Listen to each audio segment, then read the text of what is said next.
podcast, but I'm extending an invitation. If you want to come on, Carl Urban, man. give us a call. Give us a call, please.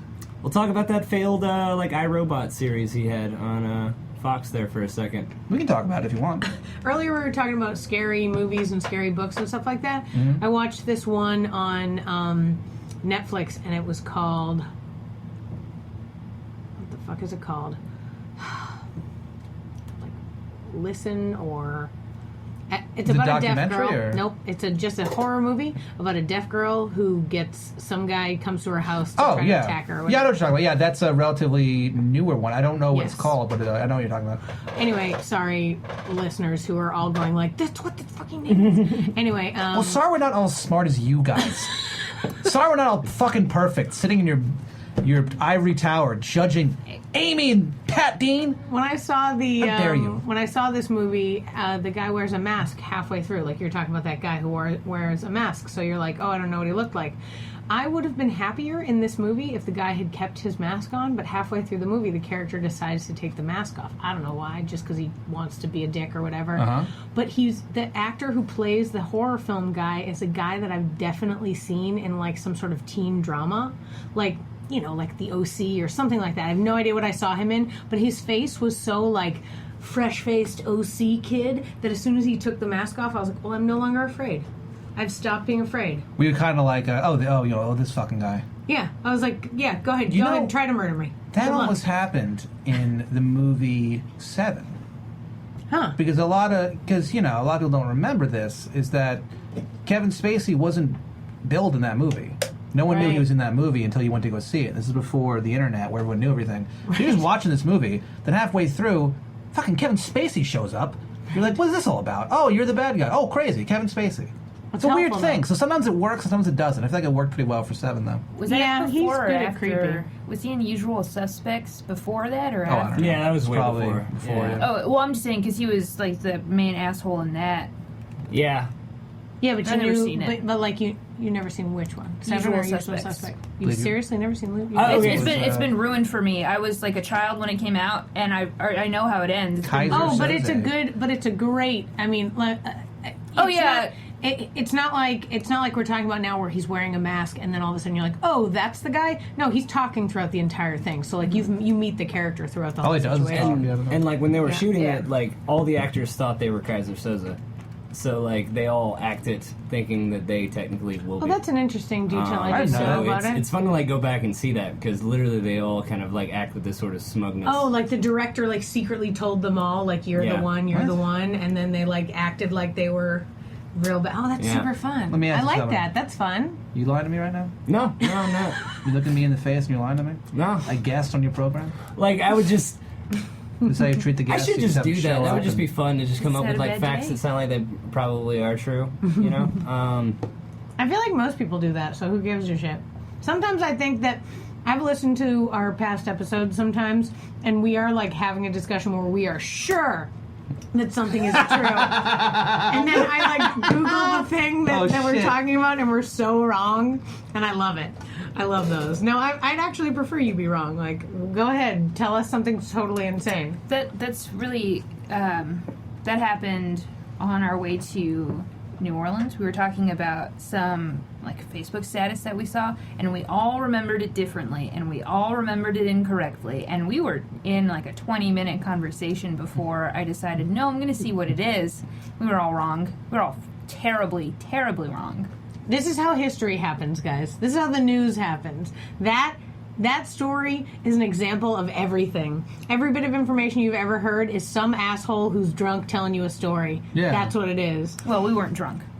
Well, Why not yet. Why not? You're going to New Orleans. Yeah, what is that? Oh, this was... In the car? Yeah, I get it. Again, you were going to New I was Orleans. going to say, how did like... Yeah, why were you not pre-gaming on the road? That's Why would you just pregame on the road, bro? I wanted to make it back. Why? Are you driving? I don't know. For this podcast. Would you need to get to church? What is that? Okay. Unbelievable.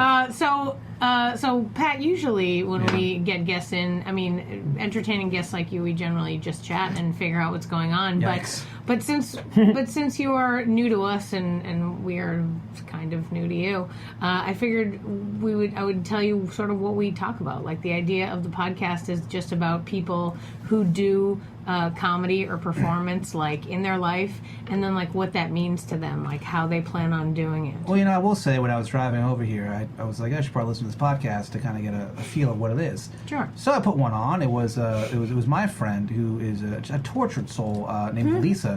Oh, in the good. first 5 minutes of your podcast, are you guys she's talking about immediately me? talking about you. Oh, I got a bone to pick so with you three. glad. What kind of pot? I was It listening was to all like super positive too, I'm but I was pretty thinking sure- I know, that's why I that was would so weirded also out. be annoying. Yeah. So I was just driving. I was like, "What the fuck kind of show is this?" It's just three people talking about me the whole time. And then you moved on from me, and I kind of lost interest. But the first 5 minutes, it's. I can do a pretty good impression of Lisa Friedrich. If you guys want to hear it. I would love to. Yes. Real quick, for people new to the podcast, if you haven't listened to it, go back to this episode with Lisa, listen to a couple minutes of that, and then now come back to it, and now you'll hear my impression. So we'll pause for a moment, and you're back. So here's my Lisa Friedrich impression. Here we go. My emotions! Thank you. Thank you. Yeah, I mean that's how a lot of people are. Yeah, They well. want to talk about their emotions. I wasn't going to ask you about your emotions or anything. Don't worry. I have one, and it's just anger. It's just anger. Good. See, that's why I'm so surprised you're not also from Boston. Where are you from, Pat? Northern Virginia. Ooh. Okay. Yeah, I'm a East Coaster myself. From where? South Carolina. Oh, hell yeah. Yeah, I went to Norfolk a lot. My brother was in the Navy, so I would go up there. Yeah. And try and figure out what the hell was going on. Yeah, Norfolk is not the place to do that. Not a good place. Norfolk, Virginia, there's a naval yard. Naval yard? I don't- I mean, yeah. Whatever, that how makes you want to sense. say it, Yeah, yeah. there's pink flamingos. There's pink flamingos. There's ships, and there's some disturbed individuals that come out. Yeah, of no, there, I so- mean, it's a fairly violent place. And, Yeah. and it's funny, too, Yeah. because, because the town around it, not a huge fan of the Navy because, the sailors come back and they just go kind of act buck wild all throughout the city. So there's a lot of cops and there's a lot of, DUIs and stuff. And then you walk around, the street of, downtown Norfolk and they have signs, no cursing out loud. It's literally, they have, They have that in Virginia Beach, too. Yeah?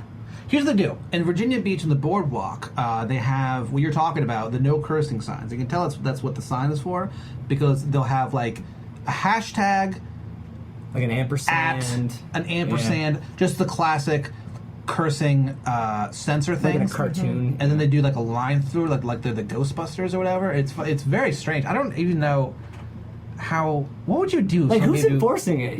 Who's the... Right. The librarians? Who's the I don't curse know. word cop? Fucking weird, right? The curse word cop. Remember? Yeah, my dad spent 20 years in the force, so I joined him, and now I tell teenagers not to say shit. Oh, great. Well, I mean, if it was a town with a bunch of sailors, isn't the like common idea about sailors that sing with dirty mouth? That's a very good So point. maybe again. that's what. You know, I take it all happened. back. You guys are doing a great job. Continue. That was like the first step. I take it all back. Like the second the town started to get tired of the sailors, they were like, "Well, let's just make it a cuss-free zone, and they'll have to take it up the coast or something." As if they walk Take up in the and they coast. see the sign and they're like, "Oh well, if I can't swear, I'm getting out of here." I'm taking my fucks up to New York City. New York City. We're gonna go to New York City. That's every time I ever say the phrase New York City. It's New York City. That's how sailors say it, definitely. Yeah, definitely. Yeah. So you grew up in Virginia. When I grew up in Boston, as has been indicated, but I always felt like Virginia was part of the North. But then later in my life, moving down here to the Old South, have had people tell me, "Oh no, Virginia's the South." Your thoughts? Virginia is underneath the Mason-Dixon line, so Virginia is technically in the South. No, Virginia is the South. Yeah, definitely. Okay. Where I grew up in the northern part of Virginia, and it's a very different culture and environment up there. It's like a DC suburb basically. So it's It's way different from the rest of it. The rest of it's fine. I'm not trying to make fun of it or anything, but it's just very different. Yeah. Right above Virginia is Maryland and stuff, right? Yeah. Yeah, okay. So, yeah, that's Maryland is Delaware. where the north starts, I think. as far Maryland as, like, and Delaware are officially part of New England, which is, I believe, why we're always like, yeah, but Virginia's part of it too. It's weird, yes, because Virginia is on the East Coast, so yeah. So I don't even know, man. That's part of the reason why I left. Is I was like, there's no identity here. There's no like.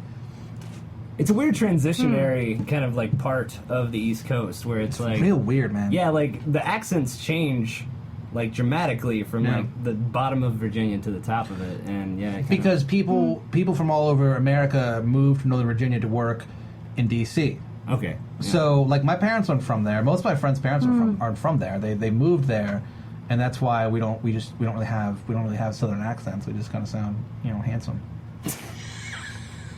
Why does everyone always laugh when I talk about being handsome? Well, you, so did you Insulting. start comedy or performing when you were in Virginia, or did you So, do that? Tell us about your first experience. I played music my whole life. When I was not my whole life, but when I was 12, I started playing the bass guitar, and I wanted to be a jazz musician Hey. for a number of years. So I played jazz pretty intensively, actually, in high school and stuff. Like I played in we played gigs every once in a while, not a lot, but every once in a while. And then I don't know, man. I kind of plateaued with it, and I was like, I don't know if this is a thing I want to try to do. stand-up bass. No, bass guitar. Okay, I can okay. play a stand-up bass, but not as well as I Yeah, can play. yeah. I mean, I can't play bass guitar that well anymore, Right. which kind of bums me out, man. Like the other day, I was listening to a recording we had made of my high school jazz band playing a concert, and I was playing, and I was like, man, you were kind of good back then. You kind of had it a little bit, but no. So I did that, and then I started playing the banjo, and I was in a band with my mom when I was like 23, I think, and we did two different types of performance. When my mother is a children's musician in Northern Virginia. She teaches a class called Music Together. It's like a nationwide thing. It might be a worldwide thing. I really don't know. But it's for very small children. And so we played in two bands. We played in a traditional Irish music group. We'd play Irish songs and reels and fiddle tunes and stuff. And then we were in a children's music group together. We played children's music, and we were called the Silly Goose Good Time Family Band. And we would play at like preschools, and we'd play at like restaurants and stuff like that. And it was funny because we'd sometimes play Irish pubs that were like full restaurants. And my mom has a very large email list because she's been doing children's music, for 20 years almost at this point. So she would send these things out like, hey, we're going to be playing Irish music at this pub if everybody wants to come out to it. And like all these like families, like these moms and dads and their small kids would come out to watch us play. And I could tell the bar staff were like, what the fuck is going on? Why are all these kids at this bar? Who are these guys? Who's that handsome devil slapping the old banjo? What's his story? How can we find out more about him? I said, in about 10 years, I'm going to be on a podcast. Check it out. You'll find out everything you need. They were like, what's a podcast? Because, it was before technology was around. Yeah. But no, so I always had a performance background, like music and stuff like that. And then in college, I did stand-up for like 2 years, but it was very off and on. It really wasn't a consistent thing. So I stopped doing it for a number of years and started doing it here about 4 years ago.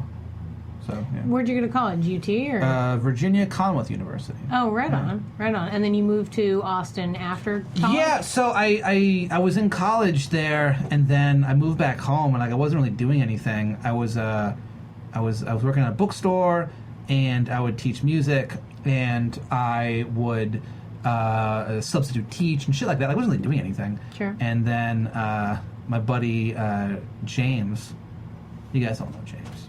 Sure. Mm-hmm. You don't. Old Jimbo. But old Jimmy Two Shoes, we call him. Old Jimmy Dos Zapatos, if you viva la raza. But he was moving here to go to school, so I was like, yeah, fuck it, we just moved together, along with my friend Ben Sholok, who's a comedian. Oh. Yeah, he's troubled. Troubled young man. He's got a lot of personal issues, that guy. Hope you're Great. doing all right, Ben. I hope you're not. He was there the first and only time I ever did an open mic. Was he mean to you? No, he was really nice. Oh, okay. I don't think he saw it. Oh, okay. Yeah. Wait, so that's the only time you've ever done stand-up? Yes.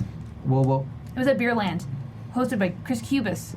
Oh, geez, yeah. He's great. All right. Yeah. Well, that's I a heck of an open mic to do as your one and Yeah. only. That's I funny, know. yeah, to have like the most successful comedian in town bring you on stage. That's fucking funny. I Right? was so nervous. Well, you should have been. I don't even know if he laughed. I asked my friend who went with me if he laughed, and she said, I think he chuckled. I was like, He laughs a lot. You can hear Cubis's laugh. Yeah, yeah. Like, but, Probably but, laughs a that, lot. but that's the thing. Like, I was so nervous. I couldn't hear anything. Yeah. And I didn't even take the mic off, and I was just, and then I was like, okay, bye. At this point, had you done any comedy?